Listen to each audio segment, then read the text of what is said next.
I'm going to show you how to set up a 50-50 crop share in Harvest Profit. So first of all, we're going to go down to our Settings tab, and we are going to enter in a different entity for this farm. So we are going to enter in Steve Johnson. So Steve Johnson is a landlord, and then it defaults to create a demo entity for us, but we're going to call this Harvest LLC. So we now have our Steve Johnson entity, our Harvest LLC entity.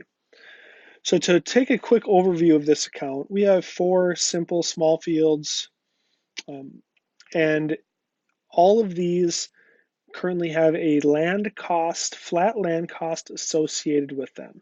So we're going to focus on the east field, the west field, and we're going to remove the land cost and convert these to a 50-50. So you can set up custom crop shares here. So you could set up 50-50s, 75-25s, 1/3, 2/3, and you could vary.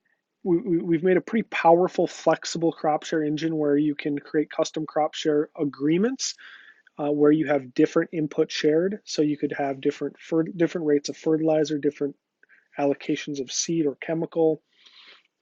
So that's a great way to set up those custom defined crop shares.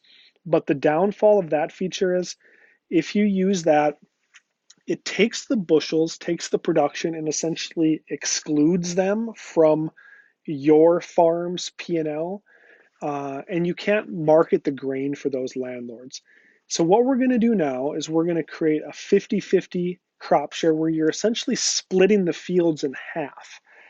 So then you can enter in grain contracts on behalf of the landlord's entity, and they are taking a 50% economic interest in all of the variable expenses on the farm.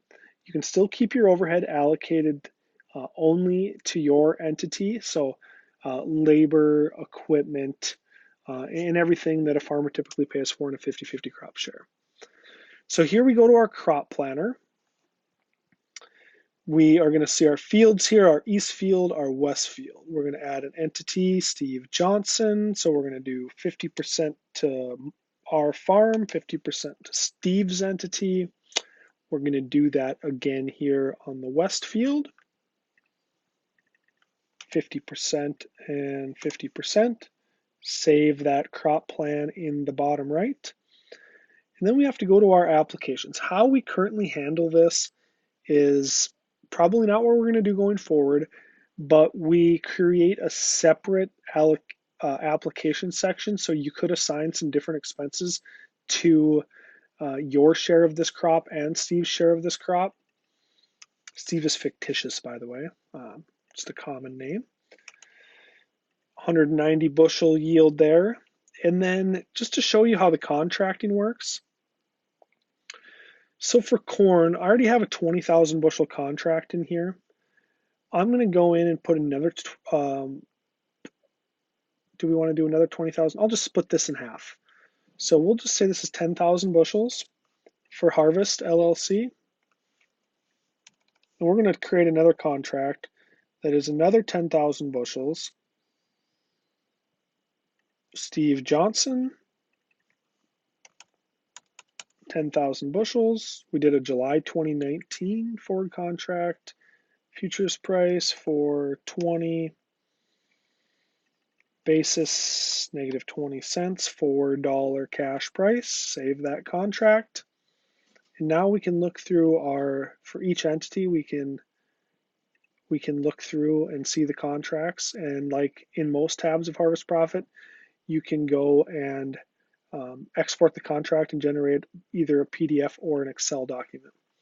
So we're going to go back to our P&L statement now. Steve John, if we did this correct, Steve Johnson will now have 150 acres allocation of corn. So we go and we look at Steve's. There it is, 150 acres of corn, weighted average cash price 362 per bushel. And so you can and then we we can just go through and look at the different expenses here for Steve's farm. So that is how we set up the 50-50 crop share. Rather simple. You define the 50-50 split on the P&L, and then you can market the grain for the landlord, or else you can go in the fields and land cost tab and create a custom crop share. But in that instance, it essentially just excludes the bushels from your P&L and not the acres.